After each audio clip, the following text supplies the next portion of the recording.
at CERN are particularly looking for one or two particles. The Higgs boson is one that everybody's looking for, so hopefully that will pop up and physicists will know a bit more about where mass comes from.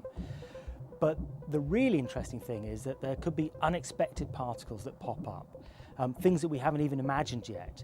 So for example, there could be a particle that will appear, and it could be that that particle will have had an important influence in the way that the universe developed in the earliest moments after the Big Bang. The experiments at CERN are about pure physics, trying to understand fundamental phenomena in the universe. But when you try and understand those things, you make breakthroughs that have real impacts on society.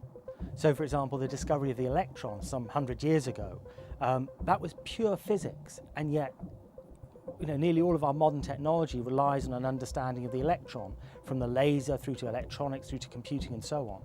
Even the World Wide Web, that was developed at CERN to try and help communications between physicists around the world, and now it's changed society in a really radical way. This is an important part of science. When you make mistakes, those mistakes can yield important discoveries. Serendipity is part of science, the accidental discovery of things that you weren't even looking for. One of the most famous examples of this in pure physics happened in the 60s when two physicists, Penzias and Wilson, were looking up into space, looking at galaxies using something called a radio telescope.